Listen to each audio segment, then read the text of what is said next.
Well, I'm assuming if you're watching this video, you're thinking about starting a garden in your backyard and you have no idea where to start. That's pretty much where I was at about 2 days ago. I wasn't trying to grow this huge vegetable garden and till my land. Here's the situation. I'm in nursing school. Coronavirus hit the world. My clinicals are canceled indefinitely. My classes are canceled for the rest of the month. And I found myself in a situation where I have all this time off now. I wanted to start a garden in my backyard.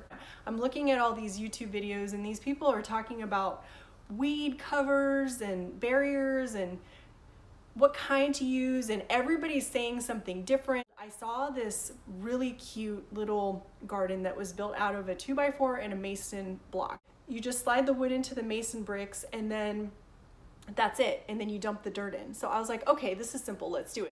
The guy at Lowe's told me that he bought the dirt. It's a place by the dump that has like loose soil that you can just buy. Anyway, the next day I go to this wood plate or this dirt place, and we calculated, so 8x4, and then it was probably about a foot deep, I would say, just a little more than a foot deep. So that's actually 8 times 4 times 1 is 32. So it would have been 32 cubic feet, right? Well, if I got 1 cubic yard, it would be 27 cubic feet. And I was like, that's not enough. And he's like, just go 1.5. And I was like, yeah, it'll be a little more. Let's watch the guy roll up with my dirt. So what I didn't do was multiply the numbers out and figure and realize that what I was actually purchasing, because I was doing 1.5, it turns into 91 cubic feet. Okay, so now I have this giant load of dirt in my truck. First of all, just opening up the truck bed was a disaster because all the pressure from the dirt was pushing it back. And so I couldn't even, the latch would not unhook, and I was kind of freaking out because I thought I broke the truck, but I didn't, fortunately. I just leaned up against it really hard, and then the latch was able to, come off at that point. And he said, I just put a tarp down on the bed of my truck, and then I tied it to a tree and then drove away, and the tarp just slid off the back of my truck, and then I was able to have the soil on the ground without having to scoop it. So I was like, okay, cool, let's do this. Let's see how pulling the dirt off with the rope and the tarp worked for me. So I realized I had to shovel it out by hand, and that was rough. That was really rough. I'm in Florida, it's humid, it's about 80 degrees, and I can't even tell you how long it took to shovel all that dirt out, but I got it done. The garden, the little space for my garden is absolutely beautiful. There were a few things that I wasn't aware of to look out for, so here's the bullet points.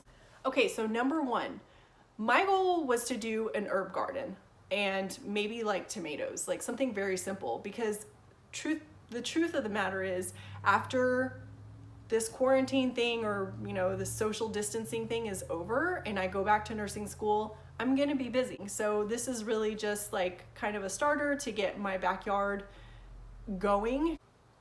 I think in retrospect, I would have gone with this single height vegetable garden bed because I think the double height is kind of overkill when I look at like the size of the roots of the herbs that I want to plant, like cilantro and different things like that. I really don't think we needed it to be as tall as it is now. So that's a thing. If you do it single height, it comes out to about $25 or so for a single height garden bed, the style that I did. The hardest part was when I had to make sure that the ground was level, because when I first laid it out, it was really crooked and it looked stupid. And I heard a gardener online say that if it's crooked, then the water will run down on one side and kind of like flood on that side, and then whatever's on the higher side, the water won't like penetrate to the plants. So I cared about it being even, so I used a level to make sure that the wood and the mason blocks were even. And I also needed it to be close to my garden hose because I'm not gonna have like an automatic watering system for this sample trial run of gardening. So So I found a perfect spot that was flat enough, and then but I still had to level it. Luckily, it wasn't that hard to do. It took me about 15 minutes. A YouTuber that I watched said that he just dumps the dirt over plain grass, so I didn't clear anything underneath the dirt. The end result was with a double height flower bed. It ended up being $50 for those parts.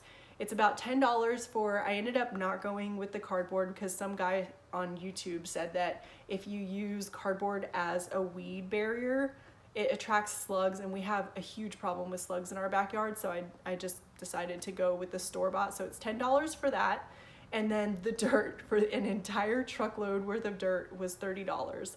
So it was $90 for all the parts, and then I bought some already grown herbs just to reward myself because I didn't want to sit there and wait for seeds forever. Although I did buy seeds, and I'm gonna work on that. Comment below if you're interested in knowing how growing seeds works, because I could pretty much tell you what not to do once I figure out everything I'm doing wrong.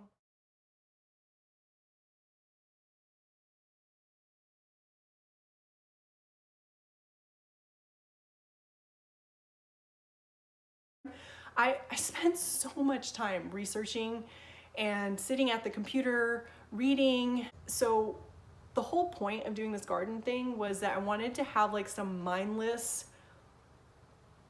activity that kept me moving. I wanted it to be something that was like productive and meaningful, so that's why I decided to go with doing it this way and just kind of learning by doing. But I will say there were quite a few things that I wish I had known. Mainly, number one, calculating how much dirt you need. Unless you could use the extra dirt, 91 cubic feet of dirt would have probably been an astronomical mistake, but it's not a big deal for me. I'll just dump it in my yard in one of the millions of places where I want to plant stuff. I also have a friend who was saying she needed dirt, so if I wanted to, I could pretty much take this dirt over to her house and dump it over there.